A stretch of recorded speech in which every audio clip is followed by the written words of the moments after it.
Hey everybody, welcome to the Week 3 Waiver Wire video from RotoHeat.com. And Week 2 was an ugly one for the NFL, for fantasy football.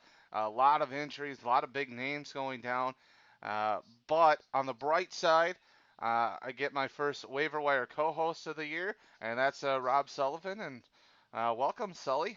Hey, bud. Thanks for having me. This is going to be fun. Everything's on fire. Everything's on fire. Everything's on fire. Looking All forward to right, it. well, we had a ton of injuries. And I don't know where we should start. Why not start at quarterback, I guess, because, the captains of the team, the kind of the leaders of the ship, we had a number of them go down. Uh, and probably most disappointing to me as just an NFL fan was Drew Lock getting hurt in Denver. I was a big fan of Drew Lock, the way he finished last year. Thought he was really going to take a step forward this year, and now he's going to miss 4 to 6 weeks, it sounds like, with a right shoulder injury. So Jeff Driskel is a guy who gets on the radar a little bit. He's been a backup, been a starter for stretches before, and today he performed pretty well. Completed over 50% of his passes, 250 yards, couple of touchdowns. Did throw one pick, but as long as he's the starting quarterback for Denver, he's got a lot of weapons there in Denver, which hopefully would mean some success, and especially in a two quarterback type of league, a guy that is probably worth consideration. Yeah, I totally agree. I think in a one QB league, you're going to search elsewhere. But Jeff Driskel came in today, played pretty darn well, 256 yards, a couple of touchdowns. He did have an interception. But like you alluded to, the weapons in the Broncos offense, I think that he is going to be a capable placeholder until Drew Lock can get back in that offense. I, too, am a pretty big Drew Lock fan, especially in my dynasty leagues. I'm heavily invested. So a bit of a blow today, but we saw Driscoll do it with the Lions last year. I think he can do pretty well in this offense for them. All right, moving on to our second guy, and a guy who, for good reason, wasn't owned. Because all year we've been hearing from Anthony Lynn all offseason that he was not going to be the starting quarterback at any point this year. But Tyrod Taylor, kind of unclear where he got hurt, if it was in practice this week or last week in the game. But he aggravated a rib injury. So they said aggravated, so it sounds like it was something that he had Yeah. already. Aggravated a rib injury, and Justin Herbert gets the surprise week 2 start, and boy, did he look like a future franchise quarterback, throwing for over 300 yards, completing 70% of his passes. He had a touchdown. He also had a rookie mistake and a bad interception, and he ran for a touchdown. Also did something that hadn't been done since the 1950s, and that was, as a rookie, throw for a touchdown and run for a touchdown in the first half of your first game. So I was super impressed with Justin Herbert. As far as dynasty went, he was a guy that I liked higher than where he was getting drafted, even in superflex leagues. I know he was in the first round, but he was kind of that mid to late, and I liked him a lot earlier than that, especially if I needed a QB. But now he might have some QB or one quarterback league value, redraft Yeah. value. Although they said Anthony Lynn said after the game, Tyrod Taylor is still the team's starting quarterback, so we'll have to see what to make of that. And Sully, I know you've got some thoughts about that maybe just being some coach speak there. Yeah, I don't know if I'm buying Anthony Lynn's Tyrod Taylor's if he's healthy, he's my quarterback spiel. Very well might be the case, but if it is, Anthony Lynn's making a poor coaching decision. Justin Herbert looked fantastic today. It sounded like Tyrod re-aggravated that injury in pregame warmup. So Herbert didn't have a whole lot of time to prepare as a starting quarterback. He kind of got thrust into it, and he looked fantastic. The only mistake he made probably cost his team the football game by throwing that interception when he could have ran easily for a first down. But that's easy to pick on a kid that's got zero experience. He had tons of poise in the pocket. Thought he made good decisions with the football the whole football game, other than that one play. And he's a guy I'm going to be looking to add onto my teams, especially the teams where I have a couple of quarterbacks, kind of COVID concern drafting there. So I'm going to be adding him for sure. I thought he looked great. Yeah, and then our final quarterback, kind of our top three, is Driscoll, Herbert, and then Jared Goff. And Sully, you were reading me just a little bit ago the ownership stats for Goff, and I couldn't believe it. Last year he finished down a little bit, kind of that mid quarterback too, but that was because they just didn't get touchdowns at the goal line through the air. They went passing, or excuse me, they went rushing, giving the ball to Todd Gurley. He had a lot of guys tackled inside the 5 last year on Yeah. some pretty big pass plays. And so for him to have ownership under 40% or right around 40%, it seems kind of crazy to me. And he's a guy I'm buying into, and he's coming off a big week 2 game. Yeah, and I think the number one rule here and the lesson to take away from this is check your ownership in your leagues, because not all 2 leagues are the same. Goff is, I think, is about 65% owned on Yahoo, but he's 38% owned in ESPN leagues. So I know that people were a little bit down on the Rams last year. They had a bit of an off season compared to the year before when they went to the Super Bowl. They look like the team that went to the Super Bowl right now. They've been very impressive in their first 2 games. Jared Goff has looked fantastic. If Goff is on my waiver wire, I am absolutely adding him regardless of my format. Yeah, I agree with that completely. I want Jared Goff. I like him a lot. Moving on to our running backs, another position that got decimated from injuries. Of course, the big one is Saquon Barkley. We'll get to that one in a moment. But Raheem Mostert had a long touchdown run and then all of a sudden was down and hurt and gone from the game. And that gave opportunity to both Tevin Coleman and Jerrick McKinnon. Tevin Coleman got the lion's share of the work. So from a volume standpoint, he looks like the guy to add if Mostert is out for a while. But McKinnon looked like the much more effective player. He's looked very good over the first 2 weeks, coming back from missing the last 2 years due to that knee and then re-aggravating it. He had 3 carries, 77 yards, a touchdown. He's also a great pass catcher. If you had to pick one of those 2 guys to own, which way would you be leaning? I think I'm going to lean to McKinnon, and I agree with you. I think Coleman will probably get the bulk of the touches, but the guy had 12 yards rushing on 14 carries today. I just don't know. Like, I think the only thing that I worry about with Coleman, and worry is probably not the right word, is that he does have that capability of blowing up and having one of those 4 touchdown games like he did last year. But McKinnon looks surprisingly fresh for a guy that's missed 2 years, dealing with reoccurring knee injuries. He didn't touch the ball a lot today. He had a 55-yard run. He had a 16-yard touchdown. He's catching the ball. He did that last week as well. So I'd be taking Jerrick McKinnon before Tevin Coleman for sure. Yeah, I would too, but again, from a volume standpoint, Coleman's definitely worth a look as well. Um, in New York, Saquon Barkley sounds like it's going to be out for the year. That's devastating from an NFL standpoint and a fantasy standpoint. Yeah. If you drafted him, you're probably one of your top 2 picks. You probably were the first or second pick in your league, and now you're without your top pick. That's tough. Um, but we gotta find ways to overcome that. And there's a couple of guys to look at in New York. Wayne Gallman was inactive today, but last year he was effective when Barkley was out. Dion Lewis has been playing the backup role here in the first 2 weeks, but not really been effective. What way do you think that's going to go, Sully?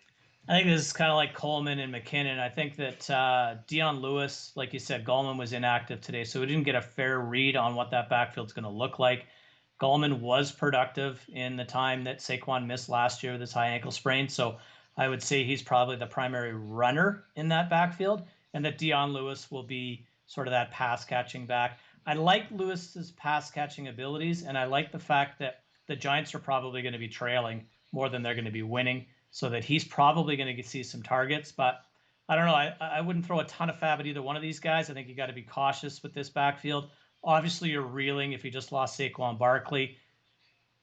Do your best to make your way through it. It's not, unfortunately, there's not a Latavius Murray type fill in New York like there is in New Orleans if Kamara goes down. So it's a tough one. I'd say it's a split backfield either way. Well, and I think as we look at this list, our next guy on the list, if you lost Barkley and are worried about getting a guy, is probably the guy you want the most. There's a reason he's number 1 on our list right now, and that's because of his athletic ability and the opportunity that he's going to have in Los Angeles. Cam Akers, the rookie, going down with an injury. I haven't heard how severe that looks yet. But this was a backfield I kind of thought was going to be a carousel between Malcolm Brown and Darryl Henderson and Cam Akers for a while this season. And, Malcolm Brown dominated week 1. Darryl Henderson gets the explosive plays in week 2. 12 carries, 81 yards, a touchdown, also had 4 catches in the ball game. And he's a guy who's under 50% owned pretty much everywhere. even under 35% owned on some sites. Uh, Definitely a guy that, with his athletic profile and now the opportunity with one less back, has a chance to have some really great games. Obviously, again, if you're trying to replace the Saquon Barkley, you're not going to replace that, RB1 potential week in and week out. For the league, RB1 potential every week. But he can be a solid running back too, a solid flex play.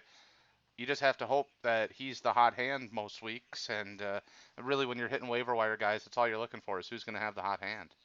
Yeah, I admittedly didn't see a ton of this game. I did see that Akers went down and he was holding his arm going off, so that tends to lead you to believe it was a shoulder injury. So hopefully for him, he's back sooner rather than later. I think Darryl Henderson showed everyone why the Rams traded up last year in the draft to get him. He was quite a back in Memphis against arguably inferior talent in college, but nonetheless put up huge numbers. And I was excited to get some shares of him in my rookie drafts in Dynasty a year ago. So not totally surprised to see him play as well as he did today. I'm a little bit more surprised to see that Malcolm Brown didn't do much. I think he was probably a huge ad off the waiver wire last week. So Sean McVay was telling us the truth. He's going to use all three of his running backs, and it looks like he's going to use the one that's playing the best each and every week, the most. And this week, it was Darryl Henderson. And like you said, under 50% owned in leagues, he's a guy that needs to be owned more than that. He should be a 70% and up owned guy. So if he's available, I would go get him. Absolutely. Yeah, I agree there. Moving over to our wide receivers, uh, starting with our number 3 ad for the week. In Indianapolis, Paris Campbell went down with what looked like an ugly injury. I know, Saul, you're a Vikings fan. I live in Minnesota, so I had that game on. I'm sure you did, and saw Paris Campbell go down. It didn't look pretty, but Michael Pittman, uh, was going to have some opportunity anyways, but now that opportunity should just grow larger. Yeah. He had 6 targets, 4 receptions, ran some really good routes, some really, I thought, veteran type routes for a rookie in that game against the Vikings. And while 4 for 37 isn't huge, it definitely flashed some great potential that he can step up and play a big role if Campbell's out an extended period of time. Yeah, tough break for Paris Campbell. He's had a rough go. He's had knee injury, broke his hand last year, and he looked really good to start this season. He had a good week 1. And the target was real early in the game, and he just took a shot square in his knee, and unfortunately he left the game. I like Michael Pittman. I have all the way through following him coming out of USC and into the NFL. He's got good family pedigree with his dad playing prior to him, so that might have something to do with those good routes that you mentioned. Big, strong guy, good contested catch receiver. We love Rivers' offense because sometimes he can get a little erratic with the football. So I like Michael Pittman. He's not a guy I'm going to go crazy to add. But he's like 15% owned in the leagues that I looked at. So he's going to be readily available, and I think he could do a lot worse than Michael Pittman. Yeah, another guy with a very low ownership and who flashed this week, and with the injuries could become a key guy, is a guy who was a popular waiver wire guy a couple of years ago and then kind of fizzled into the darkness for a while, and that's Kellan Cole. And he had 58 yards, a touchdown in this one, and he's owned in under 2% of leagues. Yeah, back-to-back good weeks for Kellan Cole. About 50, 60 yards in both of them, 5 to 6 catches in each of them, and a touchdown in both of them. So looks like Gardner Minshew is comfortable throwing him the football. It looks like Jacksonville is going to be sort of an up-tempo run-and-gun offense all year because they're probably going to need to score 30, 35 points like they did today to be in it or to have a chance of winning. So I like Kellan Cole. I liked him way back a couple of years ago, like you mentioned, in Dynasty when he was a hot sort of guy to add to your lineup, and I'd put him in my lineups now. I think he's a good flex guy. Reality is he's probably a top 24 wide receiver when the dust settles on this week. So you can do a heck of a lot worse than that off your waiver wire. Yeah, and when you're hitting waivers, that's what I think you're always hoping for, is flex guys, wide receiver 3 types. So yeah, that's exactly what you want.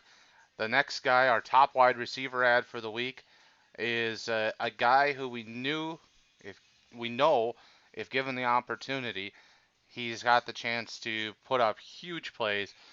He did it last year in limited production. Mecole Hardman, I think 20 some catches last year, 6 touchdowns. A lot of them from distance. Sammy Watkins gets what looked to be a pretty bad shot to the head, and makes you think he's probably going into concussion protocol. And the way he looked getting up from that one and walking out of the stadium, it didn't look very good. So Hardman's opportunity seems like it's going to be here starting in week 3. Yeah, he's a guy who's about 40% owned in leagues and probably will be closer to 65 after this week with Sammy going down. He's a big play guy. He had, like you said, last year, he had some really big catches. He's a guy that if you get him the ball in space, he's got a ton of speed. And the Kansas City Chiefs offense gets even faster. Go figure. So anytime you get an opportunity to add a piece of the Chiefs offense, it's a good thing, especially when it's a number 2 wide receiver in that offense, which he's going to assume as long as Sammy is out. And I dare say he might not give that role back. So he's an absolute must own to me. Yeah, for sure. Moving on to our tight ends. We already talked a little bit about Michael Pittman in Indianapolis with the injury to Paris Campbell, but also at tight end, Mo Alley-Cox stepped up with the injury to Jack Doyle, and then, of course, the injury to Campbell as well. And he Yeah. had 5 receptions for 111 yards, and he was impressive. I mean, he looked like one of those big move tight ends, those Evan Ingram types, the guy that you want to kind of stand up and line him up in the slot. And I mean, the one ball that he caught and turned up the corner on the right sideline and rumbled downfield. I mean, he looked every bit, a big slot tight end, big slot receiver, a guy who can be very effective in this league. Yeah, I thought he looked really good. And he looked leaner than the last time I'd seen him. Like maybe I'm misunderstanding or confusing him with somebody else, but he looked a lot leaner. He looked fast. He looked great with the ball in his hands. And being a tight end in a Phillip Rivers offense is a good spot to be. You know, Antonio Gates, Hunter Henry, you name the list goes on and on.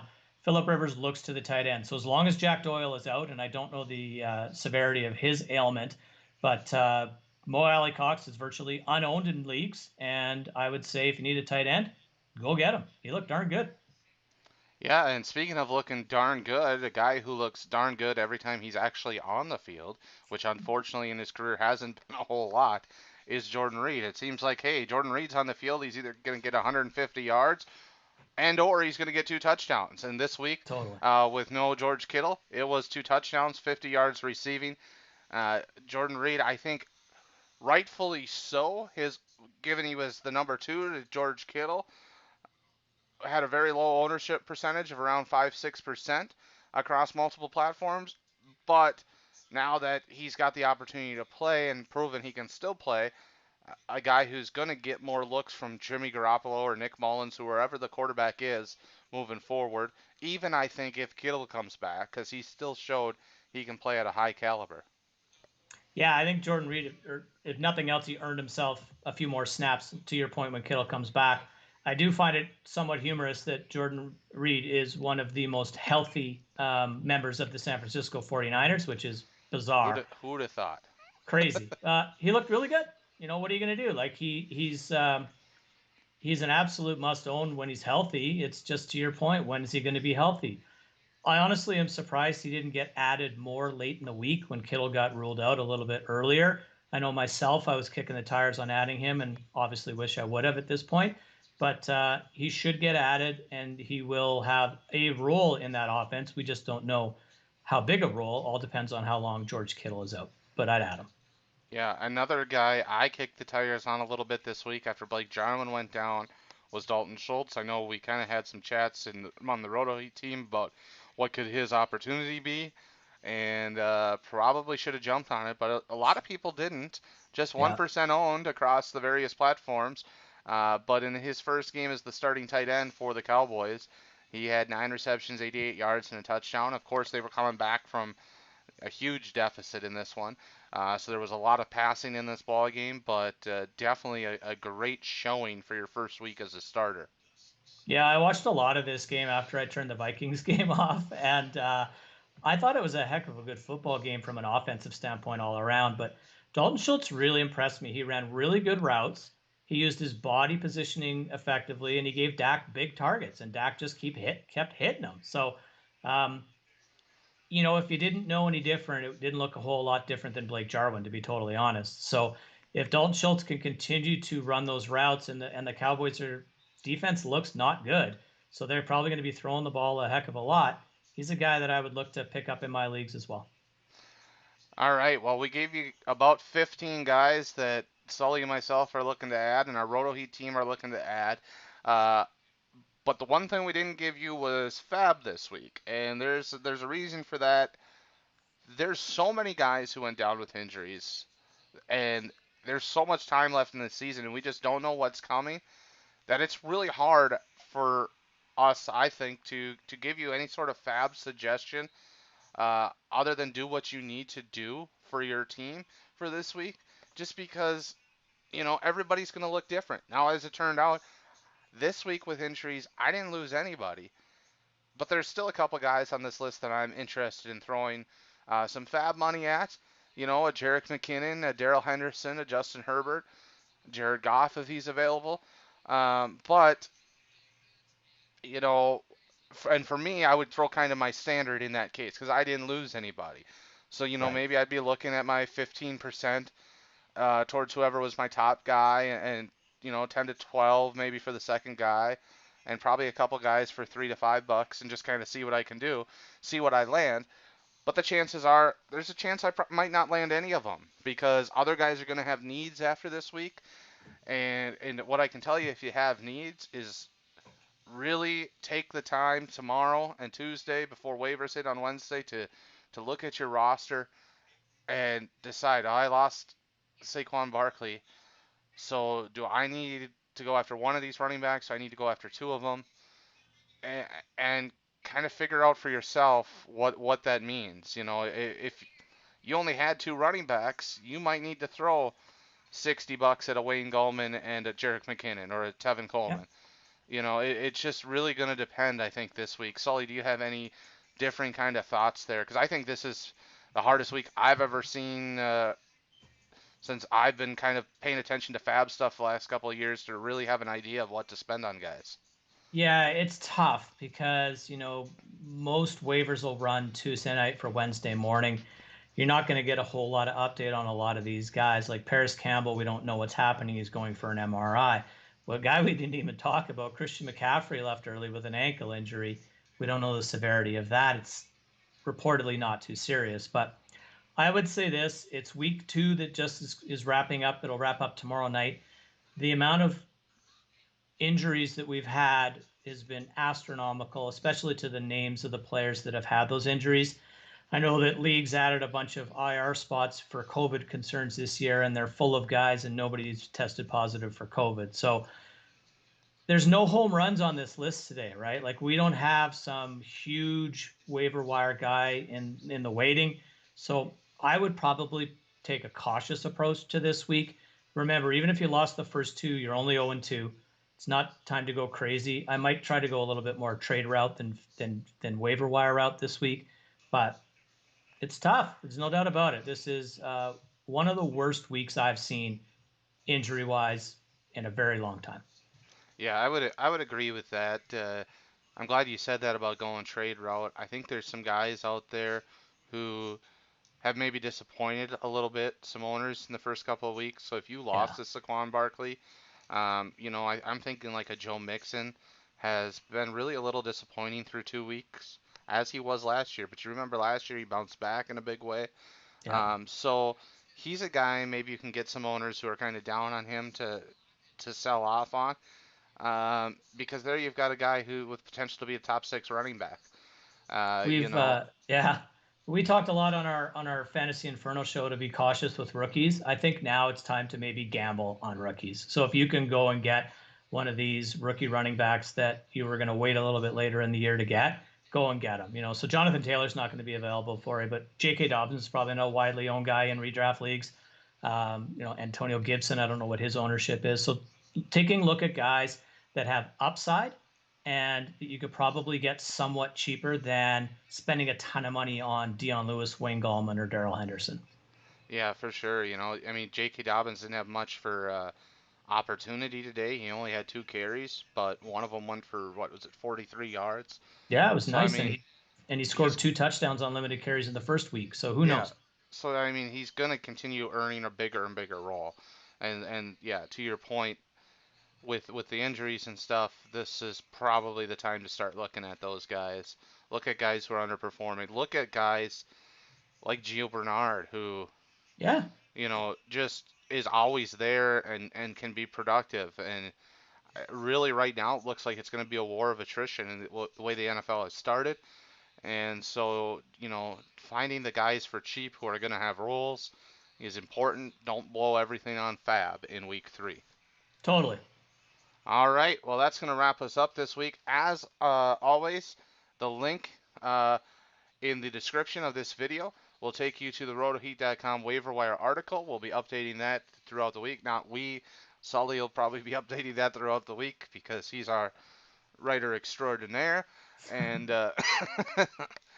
and I'm sure also I wouldn't be surprised if you come back, check out the shows this week, the Fantasy Inferno on Wednesday night, the Heat Seekers Dynasty show on Tuesday night. We'll probably be touching on some of these guys we talked about here today.